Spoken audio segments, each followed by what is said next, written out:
Reciprocating Compressor Skid, complete overview, working, and startup sequence. Let's go through every part of this poster, section by section. What is a reciprocating compressor? It is a positive displacement compressor that increases the pressure of a gas by reducing its volume inside a cylinder, using the reciprocating motion of a piston.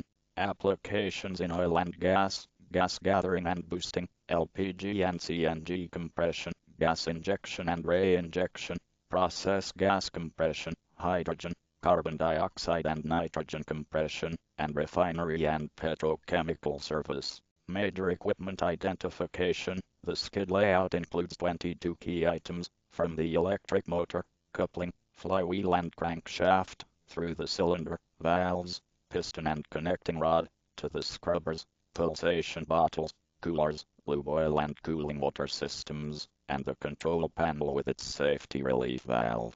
Gas flow through the compressor. Gas passes through the suction scrubber, then the suction pulsation bottle, then the suction valve, into the cylinder. It is compressed and leaves through the discharge valve, the discharge pulsation bottle, and the aftercooler, on its way to the process system.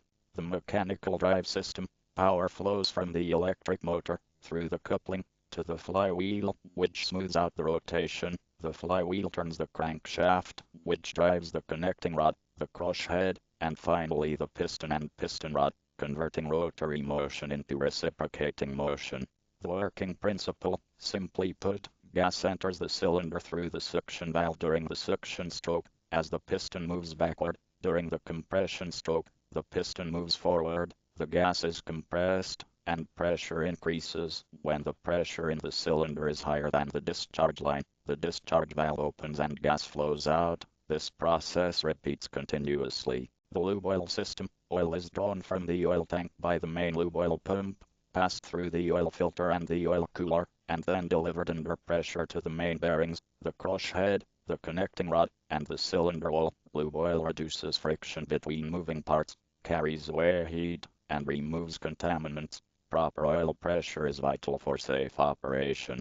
The compression cycle. One-stage example. In the suction stroke, the piston moves backward, the suction valve is open and the discharge valve is closed, so gas enters the cylinder. In the compression and discharge stroke, the piston moves forward, the suction valve closes, the discharge valve opens, and the gas is compressed and discharged at higher pressure.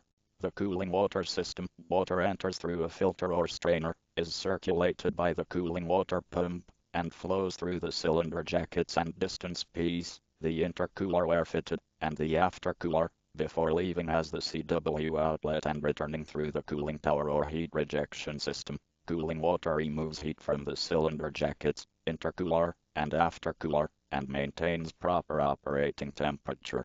Instrumentation and protection.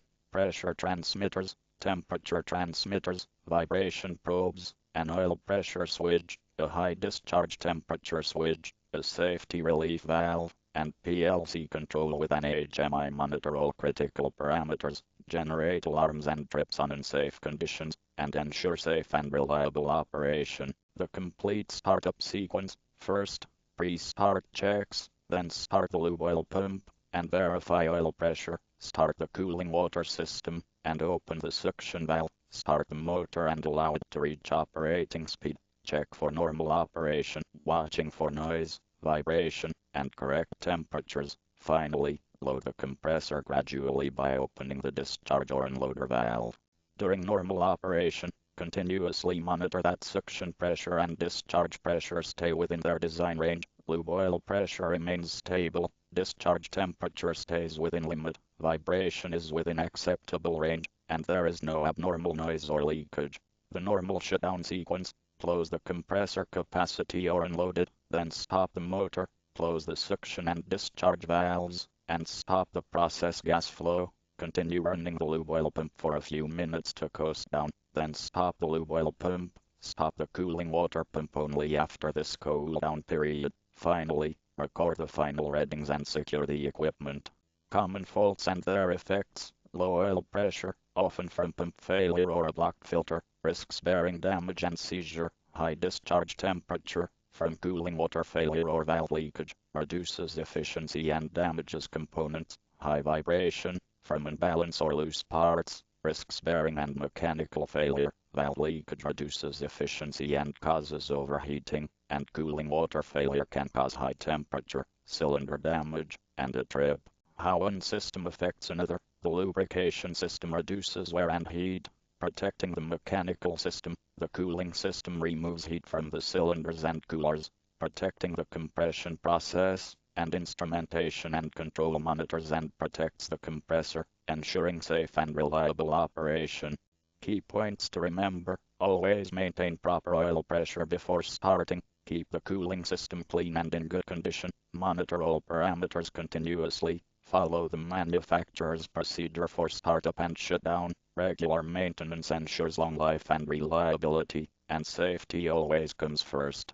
In summary, the reciprocating compressor works on the positive displacement principle. The piston reciprocates in the cylinder, gas is sucked in, compressed, and discharged at higher pressure. Lubrication, cooling, the mechanical drive, and instrumentation all work together to ensure efficient, safe, and reliable operation of the compressor skid. Safe operation, reliability, efficiency,